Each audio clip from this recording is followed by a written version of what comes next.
Hello, welcome to another episode of the Stan.store podcast. So today we're going to start a four-part series where we're talking about the four types of toxic communication styles. I know that a lot of people struggle in this area, especially couples, because we have grown up differently and sometimes we catch the communication styles that our parents used or the people around us. And sometimes those communication styles may or may not have been healthy. Or over time, we may have picked up bad habits. So today, I want to start lesson one, where we're talking about criticism. Criticism is when you attack your partner's character or personality trait instead of their behavior. Now, your goal is to get the behavior to change.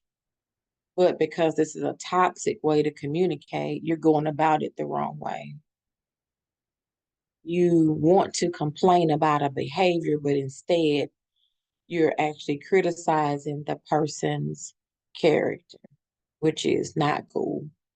Not cool at all. So, what is complaining?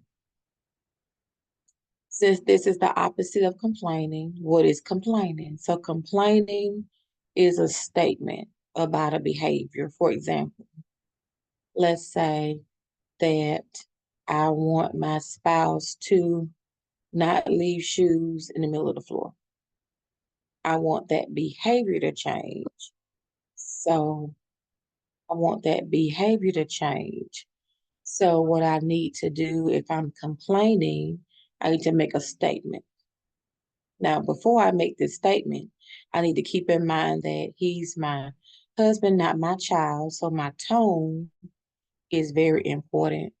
What I say is important because as a wife, I have to remember that I am called to respect and honor him. And I don't want to speak to him disrespectfully. So I want to always keep those things in mind before I speak. So if I were going to complain about shoes being in the floor and I want this behavior to change, I'd probably say something like, why are these shoes in the middle of the floor? Is it possible that we can put them over here when you come in the house and take off your shoes? Can we put them right here instead of in the middle of the floor? See, that's complaining. I'm addressing the behavior. Now, criticism looks a little different. Criticism is like an attack. Like I would say, you always leave your shoes in the middle of the floor. How were you raised? You ain't got no manners. How your mama raised you? Everybody know. But you don't leave shoes in the middle of the floor. Everybody know that. Why don't you know that? Are you slow? Are you special? See, not now. See, now you see the difference between me addressing a behavior and now I'm talking about him as a person. See, now this whole conversation has gone to the left. And so what he's probably gonna do is shut down, gonna stop listening to me, or he's gonna come back at me and say something negative to me, like I said to him, and it's gonna start an argument. When all I wanted was for him to remove his shoes from the floor. So it's toxic because of your tone, it's toxic because of what you're saying, and it's toxic because the focus of the conversation has shifted from dealing with their behavior to dealing with their character or their personality. So, how do we fix it? I'm glad you asked. The solution is to use I feel, I need, I think. Use I statements as opposed to saying you always, you never. Those statements are more accusatory in nature. and the person you're speaking to are going to feel defensive, and instead of listening, they're going to be thinking about how to come back, how to clap back at what you just said. And you don't want that. You want the person you're speaking to hear what you're saying, to hear your heart, and in your hopes that the behavior will change.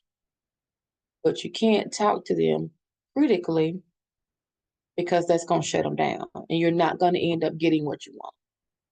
So instead of being critical, use I statements. I think, I feel, I need.